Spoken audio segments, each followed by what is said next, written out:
So growing up, we are taught that creative thinking and using your imagination can be one of the most powerful tools. Most of our parents told us that if we demonstrated good behavior all year, that a fat man in a red suit would come down the chimney and give us gifts. Or that when we lost a tooth, that if we put under our pillow, the tooth fairy, in exchange for the tooth, would give us money to spend on the ice cream man or save it for that toy we always wanted. Or that if we wished really hard upon a star, our prince or our princess would come. But when you can't stop time and we are forced to grow up, we realize that all these fantasies are just a lie. My topic today will be why parents shouldn't lie to their kids about fantasy characters and providing some solutions that can help them. This topic is very important to me because I am currently raising my 2-year-old niece, and as her guardian, I think it's very important for me not to lie to her. And I think it's very important to all of you because I imagine all of us, if you guys don't already, will have kids one day. And I think it's crucial that we tell them the truth, the kids the truth, while maintaining their innocence. So I will be describing why lying to children about fantasy characters is wrong. I'll share some examples as well as personal stories, and I'll propose some solutions to this problem and how they have helped children and the parents. So now I will give you guys some reasons why lying is bad to the kids. The first reason is because you're setting up your child for the inevitable disappointment when they realize the truth about these fantasy characters such as Santa Claus. According to HuffingtonPost.com, everyone remembers that moment when they realized that Santa Claus wasn't real. Boyle and McKay write, "The disappointment is so searing that it creates a JFK effect. People remember where they were and what they were doing when they hear the sad news. For many people, they write the holidays never again hold the same kind of magic." Much like the JFK effect, I do remember the day I found out that Santa wasn't real. I was about 6 or 7 years old, and at that time, I don't know if you guys remember it, the gel pens, I was like obsessed with those. And so I wrote to Santa and I told my mom, and I was like, I was a good girl all year, I didn't fight with my brothers and sisters, that I wanted this pack of like 75, like for a set, it's like 75 pens in the set. And I wrote a letter to Santa. Well, one day I went to go ask my mom something and she was cleaning in her room and the door was closed and I didn't knock and I just opened it and I found her on the floor wrapping this gel pen set that I wanted, but with my Santa letter next to her. I was a child and I was very selfish at the time, so I got angry, of course, and I wasn't like, I didn't think of it, but I was very hurt at the fact that, why would my mom lie to me? And to me, this sounds really terrible, but holidays were never felt the same after that to me as a kid. I didn't have that whole Santa, the magic belief, and so I felt that was kind of destroyed then. So another reason why parents shouldn't lie is because that parents are laying out the groundwork for the children's trust. According to HuffingtonPost.com, children must all find out eventually that their parents have blatantly and consistently carried on a lie for a number of years. Children may find out from the third party or through their parents getting bored of the make-believe and making a mistake. Both might affect the trust that exists between the child and the parent.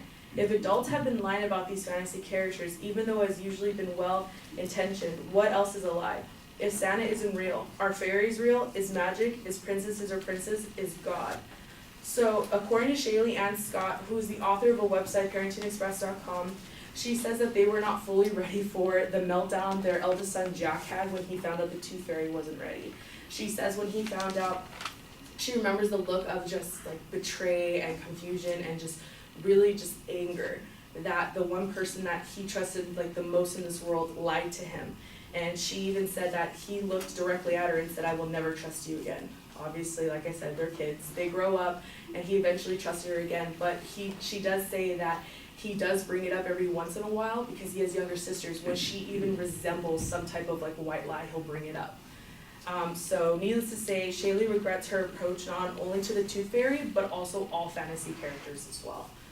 And so lastly, the last reason why parents shouldn't lie to their kids is because it's actually very selfish of the parents. By telling their children of these characters, it actually serves the parent more than it does the child.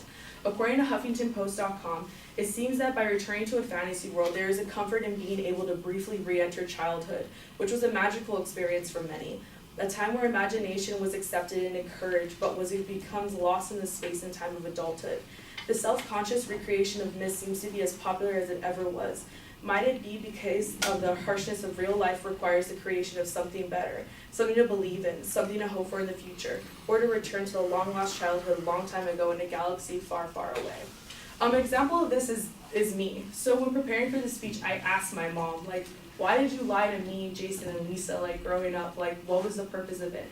And she did say that it's because it reminded me of myself, when I was a child. Like, seeing you guys, like, light up thinking that Santa was real, and my parents would do, like, the baby powder thing and, like, walk around with, like, the shoe prints, so we'd be like, oh my God, Santa, like, all those types of things. And also, too, she did say it made parenting a lot easier. She said by telling us that if we misbehaved, we would get a lump of coal, we wouldn't get our Easter basket, or we wouldn't get money from the tooth fairy. It just made parenting a lot easier. Therefore, we're like believing these lies, and it just made us believe these characters even more.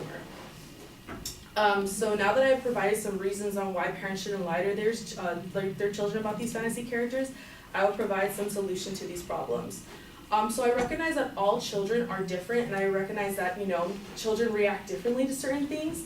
So I will be providing 2 solutions that can tell the kids the truth, but at the same time maintain their innocence. The first solution is provided by Shaylee Ann Scott. I previously mentioned to her about her son finding out about the whole tooth fairy.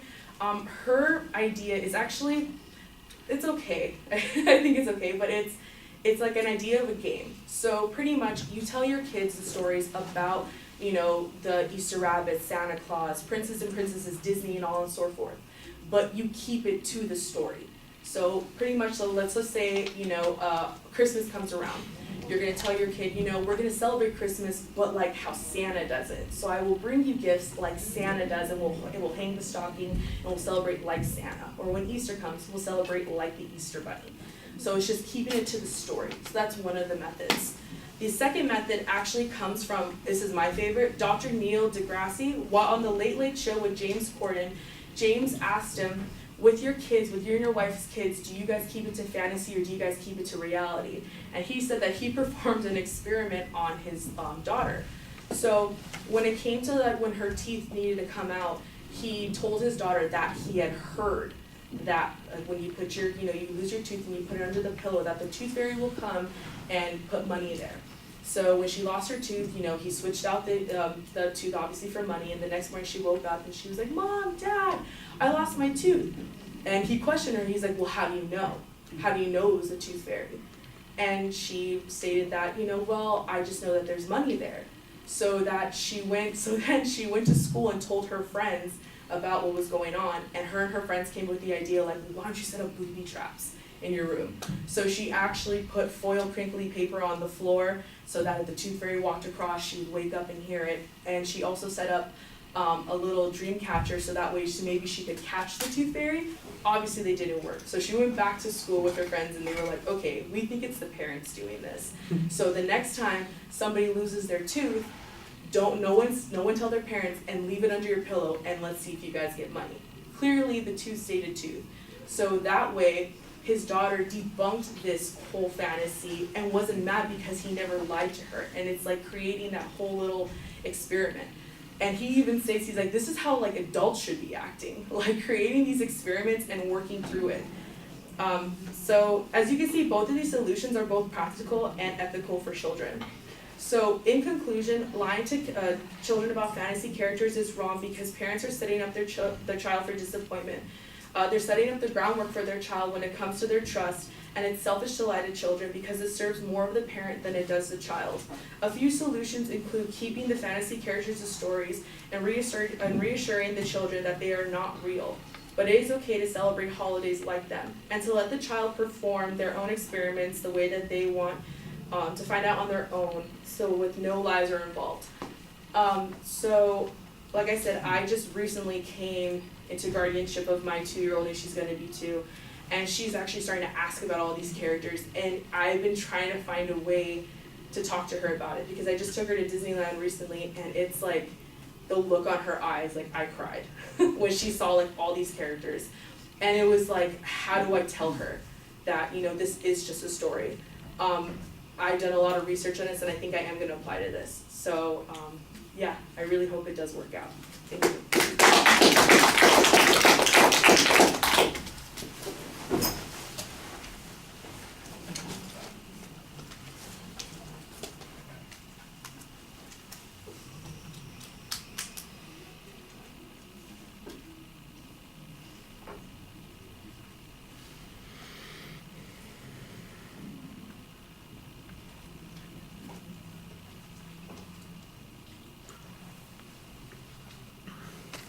All right, Junior, what did you think? I think her intro is really good. Her teach together is also really good. Her her examples are good too. I just think that she needs to explain some parts a little bit more because, for example, I don't know what the JFK effect is. I don't understand. And her two ways to work with it at the end that she used the what we should do to not to lie to kids. I think it's really good too. Overall, it's a really good topic, and she developed really well. Okay. All right. I think the visualizations at the beginning are pretty good.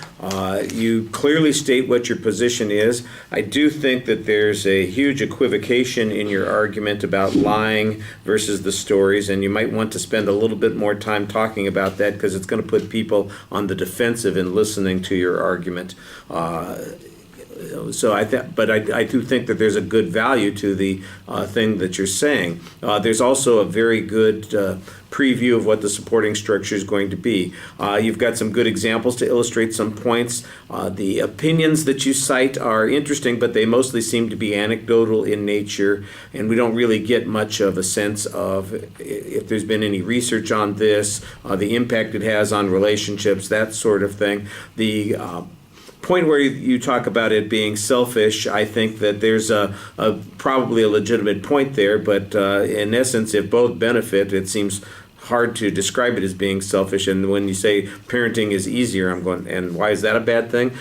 If you're being in charge, for instance, with your niece, right, or Yes. niece, that'll be one of those things that sometimes having the easier thing, it helps, it makes a difference. I think what you need to do is develop a little bit more that there is this potential harmful consequence that comes from not being fully honest. Dr. Degrassi Tyson, I think, is probably guilty of a lie by omission, and that's okay. Also, I guess but because it encouraged in thinking and that kind of thing. And I'm going, well, how's that different than most kids? Most kids don't necessarily discover like you did, your mom wrapping the gel pens. Instead, it's one of those things. The other kids start talking about it. People start asking questions about it. Does that really seem realistic? Then they go investigating and they find stuff in the closet, or they wake up and keep their eyes closed while the tooth fairy's showing up. That kind of thing. I'm going, isn't that exactly what you're talking about? So the difference between the two needs to be, I think, brought up a little bit more, and it comes back down to that question of trust, and I think you need to be able to develop that argument a little bit more. But I like the way you deliver the presentation. I like the examples that you came up with for the most part. I'm not exactly sure I'm convinced of your point of view, but I can say that I'm more open and receptive to your argument because of the way you presented it, and that's pretty solid.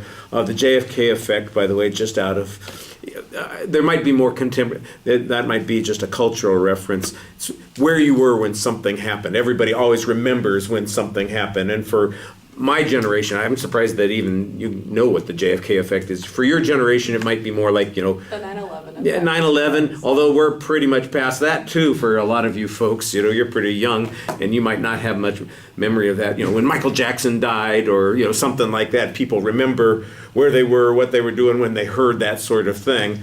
That's kind of what she's talking about, by the way. I just mentioned that as an addition because that's cultural reference stuff. Okay.